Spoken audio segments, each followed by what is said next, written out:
امریکا په پېښور کې د قونسلګرۍ دروازه د تل لپاره تړي. امریکا روانه ونی هغه پریکړه وروسته کړي چې پېښور کې فعال اساسولي نور د تل لپاره تړي. د امریکا بهرنیو چارو وزارت ویلي دا ډیپلوماټیک دفتر له 2001 کال وروسته افغانستان ته د لوجستیک د انتقال مهمه نقطه وه او دا مهال پکې اتلس امریکایي ډیپلوماټان په دنده بوختو. هغه بیا کانګریس ویلي دوی به له دې وروسته د کال شاوخوا $8 میلیون سپما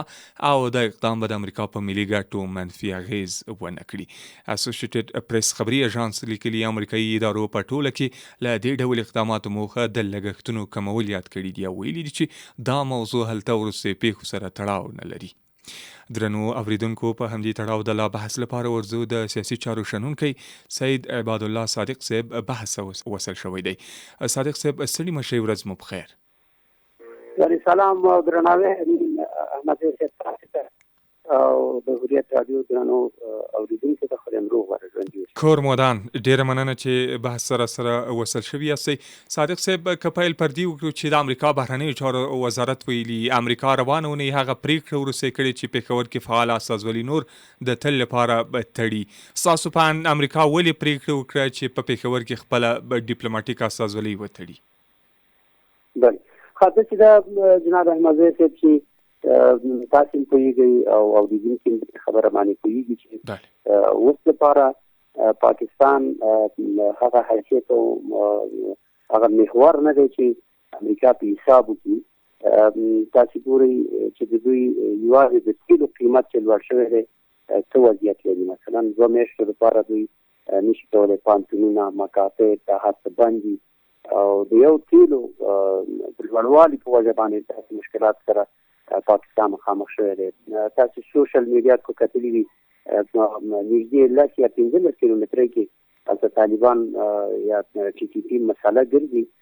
او د خلکو درېي او په کیلومتر 2 کیلومتر فاصله کې ورته نور چیک پوینټونه دي او دویم چیک پوینټ هلته ماچولی دی دغسې وضعیت دی. نو دوی پاکستان یې ولید چې دوی په باګرام حمله کوي مګر د دوی سیاسون وایي ایمان ولي خان وایي چې طالبان په پېښور ته رانږدې دي. نو دا یو تناقض موجود دی. دلته فساد موجود دی، دلته سیاسي تګلاره سمه نه ده، دلته امنیتي ستونزې بلا ډېرې زیاتې دي. یو تعداد یوه ډله غواړي چې خپل حق او حقوق لاسته راوړي، یوه بله ډله د شریعت په غږ کوي چې باید د شرعي نظام منځته راشي، یوه بله ډله د خپل ازادۍ لپاره مبارزه کوي او هغه مسلحانه مبارزې ته رسېدلي دي. نو هغه وایي د تنګ آمد د جنګ آمد دوی خو اوس نور په تنګ راغلي دي. د پاکستان سیاسي محکومو لارو او هغه طبقاتي سیستم چې اوس په پاکستان کې روان دی، خصوصا پنجاب تاسې اصلا قابل د مقایسې د بلوچستان سره نه دی، د پښتونخوا سره نه دی. خلک یې نیول کېږي، وژل کېږي، شړل کېږي. یو برحاله صدر اعظم چې د انتخاباتو په نتیجه کې رایه ګټلې وه هغه نن بندي دی، هغه نن په زجر کې دی، حتی د هغې د علاج او معالجې لپاره سم څه نشته دی. د هغوی د نږدې د کورنۍ غړي نشي کولی د هغې سره لیدل وکړي او په پارلمان کې یو ډول د پاکستاني رژیم جنرالان هلته اوس برلاسي دي، هغه اوس مارشال دی، هغه دایمي مارشال دی، هغه هیڅ ډول یعنې د هر ډول جرم نه به دی مستثنا دی. نو دا نه اسلامي پریکړه ده، نه ملي ده، نه د خلکو رایه ده، نه جمهوري ده، نه د ډیموکراتیک اصولو په اساس باندې ده. په دې لحاظ باندې امریکا ټول حالات او وضعیت یې ولید، د هند سره، د افغانستان سره، د ایران سره او کومې اړیکې لري د هغې اډول دوی اوس استفاده نشي کولی او کوم مشکلاتو سره په اقتصادي ډول چې پاکستان اوس مخامخ دی په امنیتي لحاظ باندې هغه څاري وضعیت ګوري چې په کوم خوا روان دی. دوی بیا خپله قونسلګري کله ساتلی شي؟ دوی ته خو تضمین نه ورکول کېږي. دوی خپل ډېر لوی پایګاوې نظامي چې د طالبانو چې د اسلامي امارت چې چا تصور هم نه کوو چې موږ دلته جیټان نه لرو، موږ قوي رادار نه لرو، موږ دافع نه لرو، مګر د دوی د تیارو په غبرګون کې اسلامي امارت بي پیلوټ تیاري پاتېږي او اسلام آباد په نښه کوي یا کوهاټ په نښه کوي یا پېښور په نښه کېږي. نو دا د دې څرګندویي کوي چې دوی په امنیتي لحاظ باندې ناکامه ریاست دی، په سیاسي لحاظ باندې پاشان دی او دغه چې مشکلات سره مخامخ دي نو دوی تمرکز هم نه لري دوی صحیح قیادت هم نه لري او په دې باندې هم خلک دې هم د هیوادونو څخه وکړي هغه چې د لوی هیوادونو لکه د امریکا چې کومه تمه او توقع هغه پوره ونه خاطر په ایران کې امریکا او د اسرائیل د ماتې سره مخامخ دي نو په میلیارډونو ډالر د څو ورځې کې یوازې نظامي مصرف چې ښکاره دی دا چې پټ څونه دی د نن او په امریکا کې په کانګرس کې او د دیموکراتانو او یو د خواهانو د ټرمپ سیاستونو انتقاد کوي او ټرمپ داسې ګڼي چې د نتانیاهو په اشاره باندې یو داسې لوی ملک د نتانیاهو په امر باندې حتی د دوی په اشاره باندې امریکا یو لوی جنگ راخل شو او یو وضعیت سره امریکا مخامخ ته چې استواتل نشي نو دوی به د خپل ډیپلوماټیک اړیکې کنسولګریانې دا یو کوم چې دوی تل شتون لري هغه لاس نه راځي چې نه راځي نو دا غینادار چې انقلاب مان سره شي او په دوحه کې په عربي ودونو کې د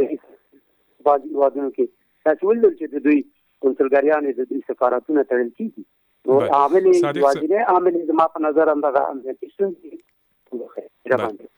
صادق صاحب بل خو امریکایي ادارو په ټوله کې لدې ډول اقداماتو موخه د لګښتونو کمول یاد کړي دي ویلي دي چې دا موضوع ته روسي پیښو سره تړاو نه لري تاسو څه فکر کوئ آیا دا پریکړه د لګښتونو کمول دي او که د سیمې خصوصا د پاکستان کې تاسو وړاندې هم ورته اشاره وکړه چې روسي پیښو په تړاو دغه پریکړې کوي دا څه دی چې دا کنسولګری یا سفارت یوازې د مخې ته الته چې الته خدمات ارزه کوي او داسې کارونه وکړي چې خلکو ته سہولتونه پیدا کړي یو مثبت اړیکې د امریکا او پاکستان موجود وي دا په ټول استخباراتي اړیکې د دوی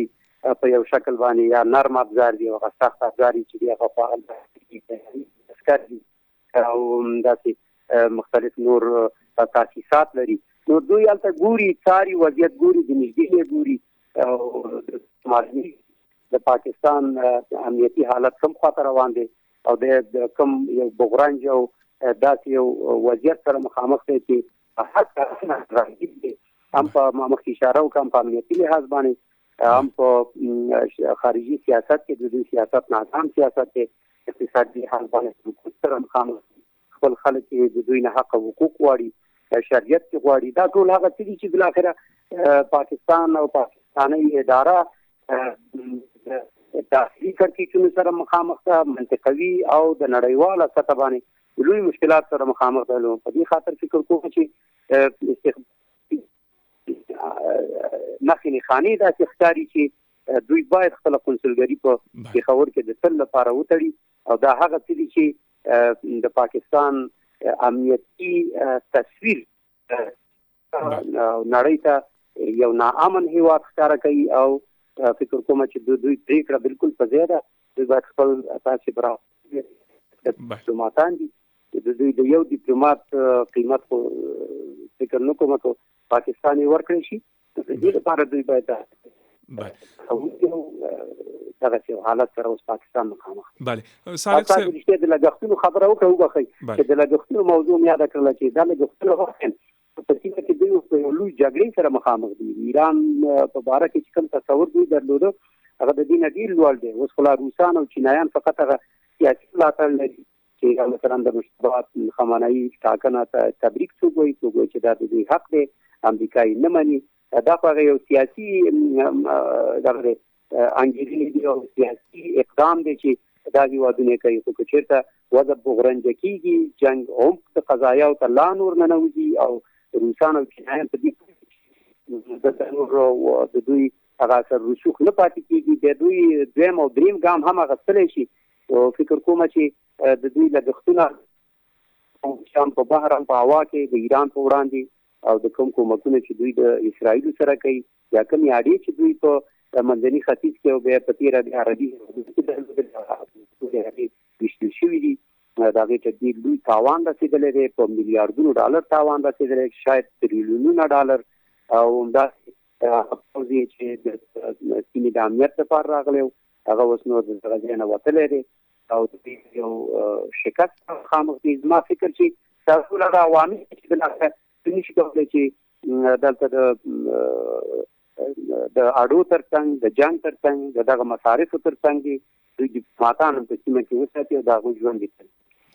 صادق صاحب د پاکستان په اوس کې داسې یو خواته روان ده چې هلته به اقتصادي وضعیت ورځ تر بلې خرابېدو خواته روان ده، امنیتي وضعیت ورځ تر بلې د لا زیات خرابېدو خواته روان ده او امریکا په داسې وخت کې دغه پریکړه کوي چې په پېښور کې د تل لپاره قونسلګرۍ تړي. ستاسو په اند پاکستان ته د امریکا له لوري څه ډول یو پیغام ده د دې قونسلګرۍ تړل او هلته به په امنیتي وضعیت لا څومره تاثیرات ولري؟ نو ښکاره خبره ده، لکه مخکې چې ته ما اشاره وکړه همدغه خبره ده چې دا څرګندوي د دې خبرې کوي چې قونسلګري دا خو کوم عاده نه ده، دا خو د هر هېواد دغه حق دی او هېواد کې هغه خدمات عرضه کېږي او دا یو سیاسي پروسې لپاره او د ټولنیزې پروسې لپاره او د تخنیکي مسایلو لپاره او د خلکو سره د کومک کولو لپاره دا یو دغسې یو اداره ده چې هغه اداره ځان نشي ساتلی او دوی چې دا تضمین ورکړي چې دا اداره دلته کولی شي کار وکړي او دوی ته څه مشکل نه پیدا کېږي. نو امریکا خو دا ساده ملک نه دی، نو هغه فکر کوي چې زموږ د امریکایانو د لوی ډیپلوماټانو په یو ځای کې ژوند په خطر سره مواجه وي، هلته بیا هغوی ژوند نه کوي خپله ډیپلوماتیک او بالاخره د داسې جنګي حالت کې نور بیا دوی نشي پاتې کېدلی. یعنې معنا دا چې د پاکستان په تېره هم دې خبرې ته اشاره کړې ده چې ورځ به د پاکستان د پوځیانو ملیشو وي خو شپه د ټي ټي پي ده. یو وضعیت سره دوی مخامخ دي او امنیت انتهایی وضعیت فقط هم د دې نه معلومولی شو، نور چې میډیا او تصاویر جوړوي، ویډیوګانې جوړوي، دروغ وایي او تبلیغات کوي، پروپاګند خپروي او ناسم خبرونه وړاندې کوي. دا ټول یو قونسلګرۍ تړل او هغه په دایمي ډول تړل دا په دې ټولو باندې وباړی او دنیا ته ښکاره کوي، پاکستانیانو ته ښکاره کوي چې دا هغه څه دی، هغه پرېکړه ده چې انتهایی د یو هېواد د ناامنۍ، د بې ثباتۍ، د ګډوډۍ او د انارشۍ او د هغه ډلو ټپلو چې د دوی په وړاندې جنګېږي د هغوی د برلاسۍ یوه نمونه ده چې بالاخره امریکا غوندې لوی قوت خپله یوه قونسلګري هلته نشي ساتلی او خپل دغه ډیپلوماټان د دې ځای نه وباسي. معنا دا چې دوی ته یو لوی پیغام دی چې نور باید په بې ځایه تبلیغاتو باندې او په دغه میډیا چې دوی لري او د خلکو په سترګو کې خاورې اچوي په دې باندې باور نه دی پکار. معنا دا چې اوس د دوی هغه رواني لحاظ سره به هم خلک په دې خبره پوهېږي، خصوصا سیاسونې او جنرالانې چې ملک کوم خواته روان دی او امریکا بالاخره